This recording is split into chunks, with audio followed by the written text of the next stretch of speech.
I was taken aback by the unexpected news that Thomas, my friend, sold the house I inherited from my dad for $450,000. The revelation came with an oddly cheerful tone as he shared it over the phone from the hospital.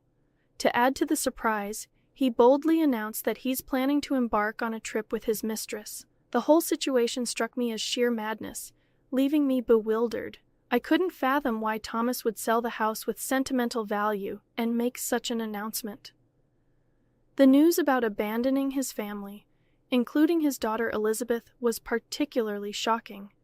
Thomas expressed a nonchalant attitude towards leaving Elizabeth behind, stating that she had been getting on his nerves and acting high and mighty. His callous remarks about his own child enraged me. As I processed the shocking news of Thomas selling the house and abandoning his family for his mistress, a mix of anger and shock overwhelmed me. It felt like I might lose my mind.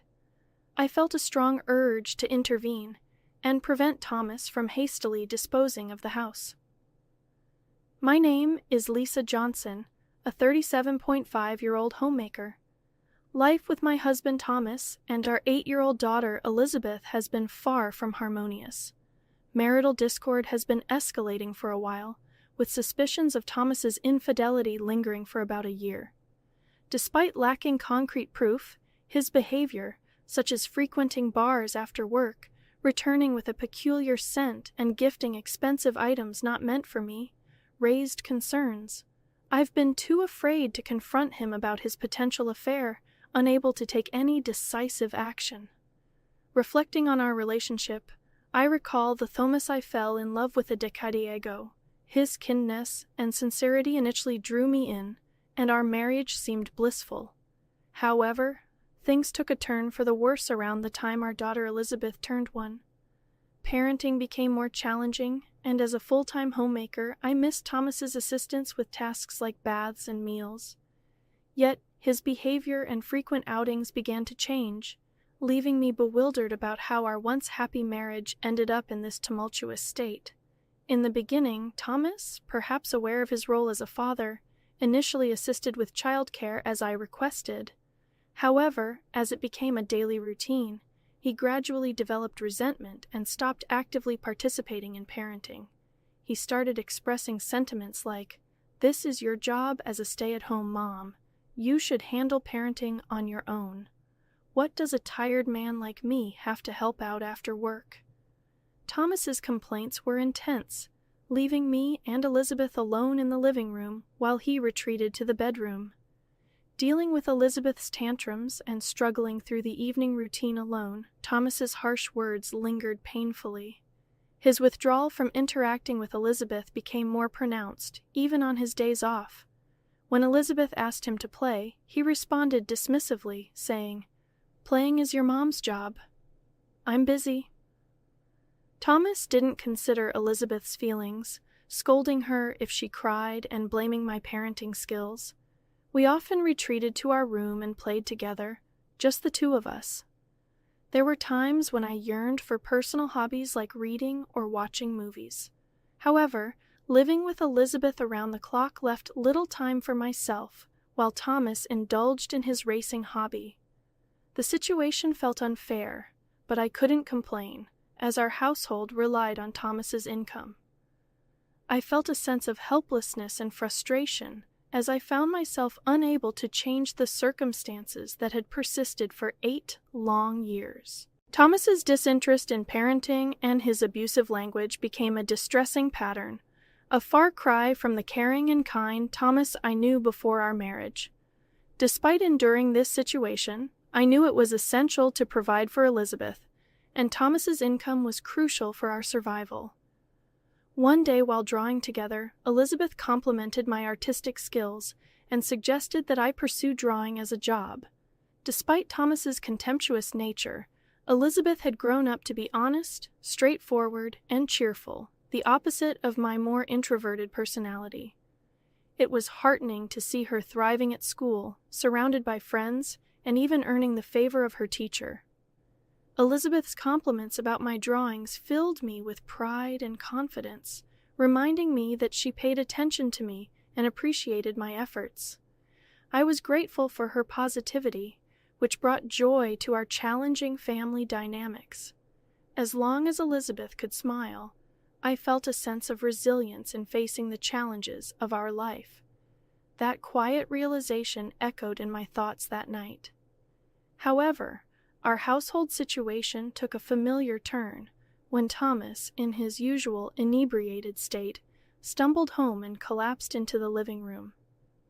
His drinking habits had escalated lately, becoming a source of increasing concern. Sighing, I began the routine of peeling his jacket off his slumped body. In the process, a piece of paper fell from a pocket that typically housed only keys. Upon closer scrutiny, it revealed itself as a receipt from a motel, unmistakable evidence confirming the suspicions I had only held vaguely until then. In an attempt to conceal the turmoil within me, I quietly stashed the receipt away on a shelf. As the night unfolded, I contemplated how to address this revelation with Thomas. The next morning, with Thomas not yet fully sober, he left the house after Elizabeth had gone to school. Engrossed in my regular household tasks, I found it impossible to shake off the lingering thoughts of the previous day's revelation. Having suspected Thomas's infidelity without concrete evidence, the receipt presented a dilemma. It became challenging to ignore the truth and maintain the facade of a masked couple. I felt compelled to confront him, seek an admission, and perhaps an apology within the upcoming week or even days. Lost in contemplation, my smartphone interrupted my thoughts with an unexpected vibration. An unfamiliar number appeared on the screen, triggering a sense of apprehension. As I answered the call, the caller identified themselves as someone from General Hospital, delivering news about Thomas. He had been rushed to the hospital by ambulance and was undergoing surgery for a kidney disease.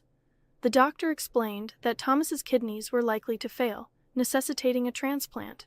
Overwhelmed by the sudden turn of events, the doctor asked if I was all right. Despite the complex emotions, I found myself agreeing.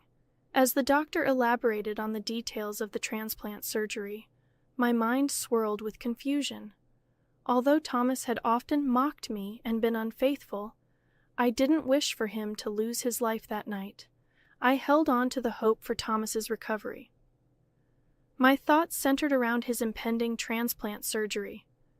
As weeks passed, news about potential kidney transplant candidates within the family emerged. Surprisingly, I turned out to be the best match. The revelation that I was a compatible donor for Thomas, despite the challenges in our relationship, presented an unexpected twist in our story. The situation became more complex with the presence of Thomas's parents, who were still alive. The impending decision about organ donation required careful consideration, blending the threads of our troubled history with the possibility of a renewed connection through the transplant process. Despite my own less-than-perfect health, I emerged as the most suitable donor for Thomas's kidney transplant, due to our matching blood types and the fact that he was an only child.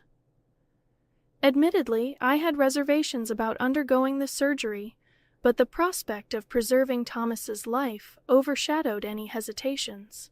Recognizing the irreplaceable value of Thomas's existence, I made the difficult decision to be his kidney donor. When I shared Thomas's medical condition and our upcoming transplant surgery with Elizabeth, she responded with understanding and encouragement, sending me off with her blessing.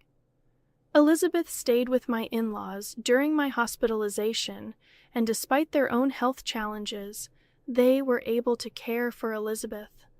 This arrangement provided me with a sense of relief, knowing that Elizabeth was in good hands. With that reassurance, I faced the kidney transplant surgery a week later. After completing the necessary health checks and signing consent forms, I donated my kidney to Thomas. The surgery, to my surprise, concluded more swiftly than anticipated. I spent approximately a week in the hospital, while Thomas's recovery extended to 10 days. Fortunately, there were no complications, and the recovery process proceeded smoothly. Just before my scheduled discharge, I received an unexpected call that sent a shiver down my spine. Answering the phone, I was met with Thomas's voice, the recipient of my kidney. Expecting words of gratitude for the life-saving donation, I inquired about his well-being after the surgery. However, Thomas's response took an unforeseen turn as he shifted the conversation to our house in an inappropriately cheerful tone. He disclosed that he had sold our house for $450,000 and intended to embark on a trip with his mistress. The news struck me like a bolt of lightning, and I couldn't comprehend the audacity of his actions. The house, a precious inheritance from my father, was being callously disposed of, and Thomas's brazen declaration of having a mistress added another layer of shock. In the midst of my disbelief, I confronted him about Elizabeth's well-being, only to be met with indifference. Thomas callously dismissed any concerns for our daughter, stating that he didn't care and was leaving her behind. The revelation left me enraged and appalled. The thought of him selling the house and abandoning his own daughter was beyond comprehension. Determined to intervene, I realized that I needed to stop Thomas from hastily relinquishing the house. As the call abruptly ended, my mind swirled with turmoil. I was left grappling with the shocking news of Thomas's actions and contemplating how to prevent him from following through with his impulsive decisions. The urgency to protect her home and Elizabeth's well-being became a pressing matter that demanded immediate attention. Trying to comprehend the sudden upheaval caused by Thomas's actions, I found myself unable to believe that he had sold our house, especially while he was in the hospital. The shock of this revelation worsened my condition, leading to an extension of my hospital stay. Feeling helpless and distressed, I spent days on the hospital bed contemplating the next steps. My first instinct was to call Elizabeth. Without the house, we would have nowhere to go. Despite my anger towards Thomas's bold declaration about his mistress, my primary concern was Elizabeth's well-being. Calling my in-laws home, Elizabeth answered the phone, and I anxiously questioned her about how she was doing and whether she felt lonely. I also mentioned the news about our house being sold by Dad. Elizabeth's response was unexpectedly reassuring. She calmly assured me that she had taken care of things. Intrigued and puzzled by her words, I listened as she explained that Dad had told her he asked his mistress to sell the house. Elizabeth had navigated through this unexpected turn of events, leaving me surprised and proud of her maturity. She reassured me that everything was fine, expressing gratitude for my concern. Enid by Elizabeth's composure, I allowed a bit of peace to settle in. However, curiosity lingered about what was happening with Thomas and his mistress at that very moment. Reminding myself of the importance of rest, I allowed sleep to claim me. After 3 days of recovery, I was discharged from the hospital and headed to my in-laws' house. Elizabeth greeted me with joy, and my mother-in-law smiled gently, expressing happiness at my return. However, my father-in-law wore a grim expression, apologizing for Thomas's actions. I couldn't fathom how Thomas could have strayed so far from the values of his wonderful parents. Despite the apology, I took some responsibility, acknowledging that perhaps I should have spoken up sooner. As the conversation progressed, my in-laws revealed that they wouldn't let Thomas have his way. Intrigued and somewhat anxious, Elizabeth and I attempted to head home. On our way, though, we encountered an unexpected scene in front of a realtor's office. There we witnessed a familiar yet disheveled Thomas and an unknown woman, presumably his mistress, engaged in a heated argument. Thomas, dressed in sweatpants with unkempt hair, was visibly distressed, while the mistress, wearing a short skirt with a single high heel and a bare face, expressed frustration about the house not being sold and the canceled purchase of $450,000. The chaotic scene unfolded before us, adding another layer of complexity to an already tumultuous situation. Thomas's enraged stomping and his mistress's screeching drew shocked looks from passers-by. Elizabeth and I, equally surprised, approached them seeking an explanation. Upon questioning Thomas about his actions, he and his mistress were visibly taken aback, gasping in surprise. Accusations were immediately thrown our way, with Thomas suggesting that I must have talked the buyer out of the deal. Dismissing their baseless claims and instinctively shielding Elizabeth behind me, I faced their accusations. The realtor, confused by the unfolding drama, reacted with disbelief upon learning that I was Thomas's wife. The cancellation of the house purchase had disrupted their plans, and Thomas, pointing at his mistress, claimed to still have debts from the money he spent on her. It slowly dawned on me that Thomas's intention was to sell the house to settle debts incurred for his mistress and secure a new place for both of them. The realization hit me like a wave. Thomas was fully aware that the house was a precious inheritance from my father. To think he would disregard Elizabeth and me, attempting to seize my most valuable asset, was beyond belief. Anger welled up within me as I confronted Thomas. Despite the critical situation, he continued to hurl insults, displaying a complete lack of decency. I pointed out the audacity of him trying to sell my house without discussion, emphasizing that I was the rightful owner. My anger intensified as I questioned whether he had forged documents to proceed with the sale. Furthermore, I revealed the surprising twist. Thomas had been bad-mouthing the supposed buyers of the house, unaware that they were his own parents. The revelation about my in-laws' involvement came from Elizabeth, who had spoken to them about Thomas's misdeeds. Infuriated by their son's actions, my in-laws decided to intervene to protect both Lisa and their good-hearted granddaughter, Elizabeth. Elizabeth stepped forward confidently, explaining that her grandparents were well aware of the house's significance to me and disapproved of its easy sale. In a strategic move, they had pretended to buy the house before anyone else could. Thomas, desperate and defeated, unleashed a vulgar laugh and lashed out at Elizabeth and her grandparents. However, Elizabeth remained unfazed by his verbal assault. In response, I retrieved a piece of paper from my bag and thrust it under Thomas's nose, ready to confront him with undeniable evidence. The unfolding drama showcased the complexities of family dynamics and the lengths one would go to protect the ones they love. Brandishing the divorce papers, I confronted Thomas with a resolute declaration: I want a divorce. However, instead of acknowledging the gravity of the situation, Thomas snorted and scoffed, questioning my ability to live without him. Unfazed by his arrogance, I decided it was time to dispel his misguided assumptions. Determined to shatter Thomas's illusions, I calmly informed him that I had a plan. You need worry. I'm going to receive a lifetime gift from your parents, I declared. The mention of a lifetime gift left Thomas and his mistress bewildered. I went on to explain that my in-laws, recognizing their declining health, wished to give me a portion of their assets before it was too late. Initially, I suggested that such a gift should go to Thomas. However, my in-laws insisted that I, as the one who had given them a lovely granddaughter, were more important to them than a son who couldn't even express gratitude for a life-saving organ donation. Grateful for their generosity, I accepted the lifetime gift, leaving Thomas pale and agitated. Outraged by the turn of events, Thomas protested, calling it dirty and unjust.